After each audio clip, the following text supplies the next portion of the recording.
Okay, so since we're confident that we can drive that sheath back and forth, we can now do our tractogram. So we'll take our measuring catheter.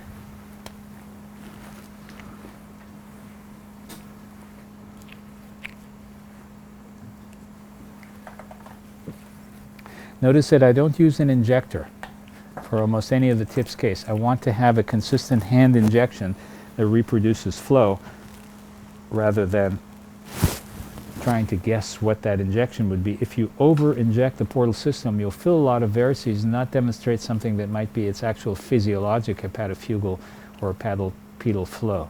So everything's hand injected.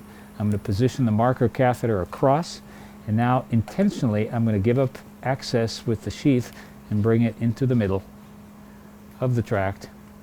Let's magnify one and re-center, and I'll take contrast in just a moment.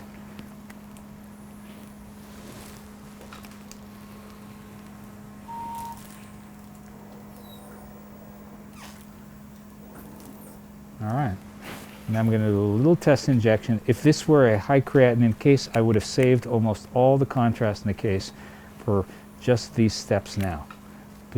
Measurement, position, and deployment. I'm looking for the injection. There's the portal vein branch we entered. And we entered a smaller branch, but we've torn that, so we don't see that as well. It looks like a larger branch. And I want to find a place where I'm going to be able to fill both during the injection. Thank you. Take a little more contrast. Now, during the tractogram, I'll hold the sheath because I'll often actually retract the sheath during the tract injection to be able to fill it the way that it suits me. So I'll wait for a little bit of a respiration to occur, inject, pull back a little bit during it, and then before stopping to look at those pictures, I'm going to quickly see if I can get the sheath down. Okay, let's lower the mag. Great. So, sheath is down, secure.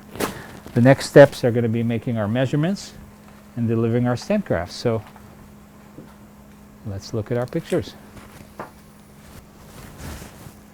So, first we'll look at it subtracted, then we'll look at it native. So, from the subtracted image, on the fluoroscopy screen, you can see heading toward 9 o'clock, the horizontal portal vein branch, and right across it is a marker on the pigtail.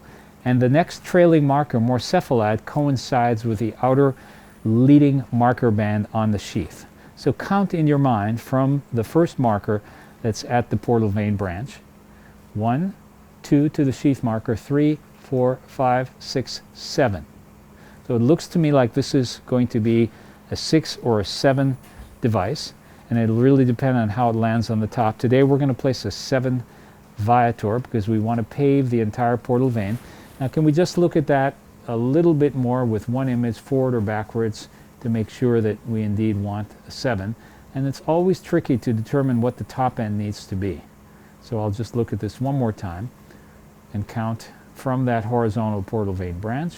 1, 2, 3, 4, 5, 6. Some could argue that this would be a 6. 1, 2, 3, 4, 5, 6. I'm going to use a 6.